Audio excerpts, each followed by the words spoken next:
stemECHO technology can help us to make breakthroughs both in chronic diseases and also in cancer. The stemECHO technology that we have at Tract Bio could give pharma companies a huge competitive advantage because we can isolate the pathogenic stem cells in cancer and inflammatory diseases. And those pathogenic stem cells are the druggable targets. We have all kinds of new treatment modalities that have come to fruition over the last 5 to 10 years. You hear about CAR-T therapies, you hear about antibody drug conjugates, you hear about cell therapies, gene therapies. Those are all treatment modalities, and you want to direct those to a druggable target. We are the only ones that have the druggable target. The benefit to the first biopharma company that we engage with is, I think should be well understood by professionals in that space.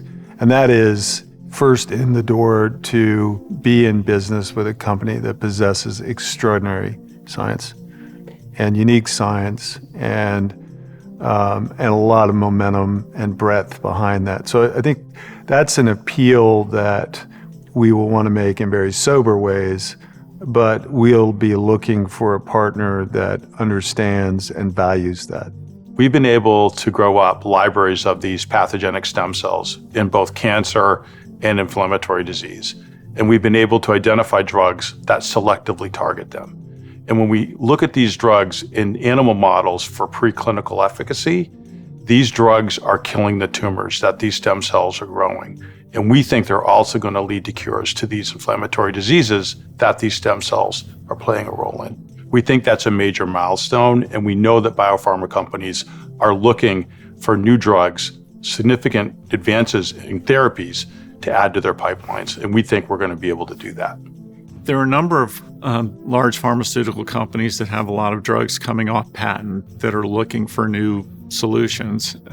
So they would be a candidate, but we have a rule that we only want to work with good people. So that's going to be the number one gating issue is it a partner we would like to work with? We're not just looking for any partner. So we have a number of ways that we envision collaborating with established biopharma companies. One is out-licensing our drugs in our pipeline to them to bring into their organization and taking them through the clinic. The other way we envision partnering is with our FAP prodrug technology. Some of these companies already have approved drugs that have side effects. They have toxicity issues that are due to systemic exposure.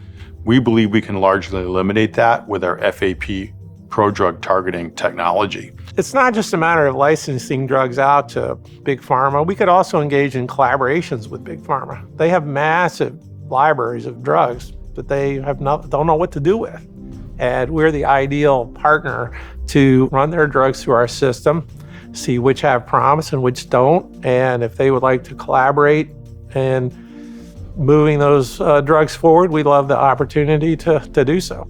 It should lead to more precise, better treatments that favorably impact the health of society. So that's what puts a smile on my face.